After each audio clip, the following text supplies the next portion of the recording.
Artigas? Bueno, ojalá no ocurra ningún caso de corrupción más en ningún gobierno de nadie, porque eso es malo para el Uruguay. Digo, yo no me gusta tratar de beneficiarme de estas cosas, me parece en algún punto hasta mezquino. Creo que a ningún partido le hace bien tener casos de corrupción, porque a la política no le hace bien tener casos de corrupción. Y el sistema político se basa en su credibilidad. Y los casos de corrupción son un enorme golpe a la credibilidad. Y fíjense que yo, que vengo sin ninguna mochila, que ni siquiera vengo del mundo público, no hago caudal de los actos o hechos de corrupción de otros partidos. ¿Qué opinan? ¿A qué le atribuye usted el crecimiento respecto a junio, teniendo en cuenta que el Partido Nacional cayó casi 6 puntos, en el medio estuvo la elección de Ripoll como vicepresidente y el escándalo de corrupción en Artigas? ¿Se lo atribuye a eso o cree que es mérito del Partido Popular? Mire, yo no soy analista.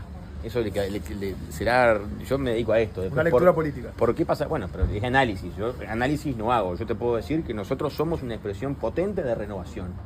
Y esa expresión de renovación nos trajo hasta acá en la elección interna y yo creo que nos va a llevar hasta octubre. Y obviamente, tanto en la interna como ahora, no arrancamos siendo favoritos y la estadística la teníamos en contra. Y este lugar de retador a nosotros nos queda bastante cómodo.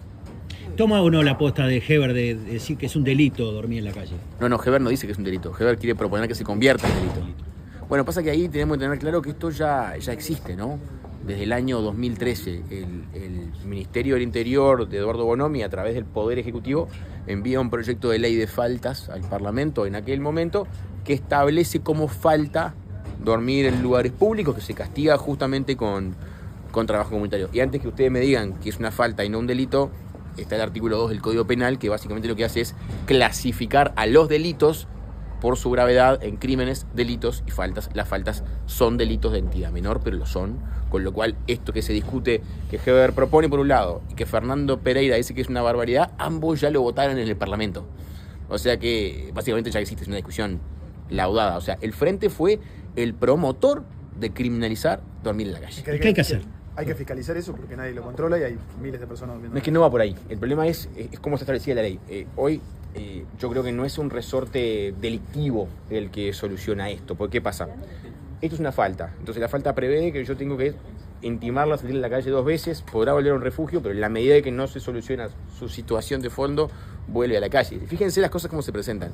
Si la persona que fuera sometida a un proceso penal por cometer la falta fuera condenada a trabajo comunitario y después no se presentara a los días de trabajo comunitario previstos, tiene que cumplir esos mismos días de cárcel. O sea, todo absolutamente inaplicable.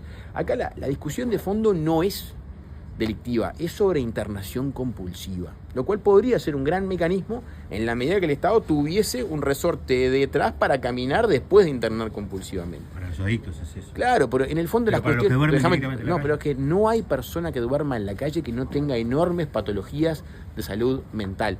90 y pico % son adictos y otro tanto por ciento son expresidiarios. O sea, claramente la solución no es criminal, pero sí tiene un componente de ir en contra de la voluntad de que duerme en la calle.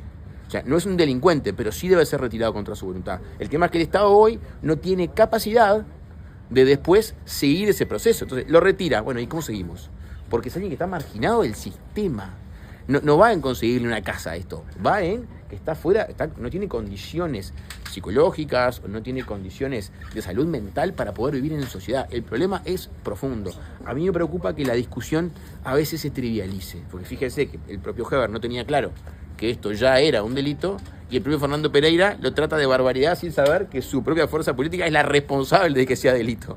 Entonces, bueno, aquí estamos, echándole un poquito de luz. Todo esto que acabo de decir va más allá de mis opiniones, es puro derecho penal.